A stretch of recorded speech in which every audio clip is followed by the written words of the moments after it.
Sir ఇప్పుడు ఒక normal middle class పర్సన్‌కి ఎంత హెల్త్ ఇన్స్యూరెన్స్ కవరేజ్ ఉండొచ్చు? ఇప్పుడు ఎంత ఉండాలి అనే దానికైతే లిమిట్ అయితే ఏం లేదండి. ఎందుకు అంటే హెల్త్ ఇన్‌ఫ్లేషన్ ఎప్పటికప్పుడు పెరుగుతూ ఉంది. పెరిగే కొద్దీ మీన్స్ కాలం గడిచే కొద్దీ కూడా ఇన్స్యూరెన్స్ వాల్యూ అనేది పెంచుకోవాలి. చాలా ప్రాబ్లమ్స్‌కి క్యాన్సర్ లాంటి ప్రాబ్లమ్స్‌కి, హార్ట్ ప్రాబ్లమ్స్‌కి వీటన్నిటికి కూడా లక్షల్లో ఖర్చు అవుతుంది. క్యాన్సర్‌కి అయితే 50 లక్షల రూపాయలు కూడా ఖర్చు అవుతుంది. సో కాబట్టి దానికైతే ఒక లిమిట్ ఏం లేదు. బట్ కాకపోతే మినిమం అయితే 10, 15, 20 లాక్స్ అనేది మినిమం ఇన్స్యూరెన్స్ ఉండాలి. దానికి తగ్గట్టుగా ఫర్దర్‌గా ఫ్యూచర్‌లో అనేది హెల్త్ ఇన్‌ఫ్లేషన్ బేస్ చేసుకొని ప్రతి ఒక్కళ్ళు కూడా ఇన్స్యూరెన్స్ వాల్యూ అనేది పెంచుకోవాలి.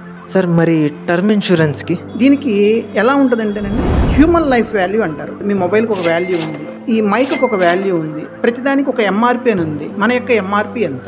ఎంఆర్పి అనేది ఎలా డిసైడ్ చేస్తారు, మన యొక్క వాల్యూ ఎలా డిసైడ్ చేస్తారంటే మన యొక్క యాన్యువల్ ఇన్కమ్ని బేస్ చేసుకొని, వాళ్ళ యొక్క ఏజ్ని బేస్ చేసుకొని మినిమం 15 టైమ్స్ నుంచి 35 టైమ్స్ వరకు కూడా వాళ్ళ యొక్క యాన్యువల్ ఇన్కమ్ని బేస్ చేసుకొని ఇన్సూరెన్స్ అనేది ప్రొవైడ్ చేయడం జరుగుతుంది.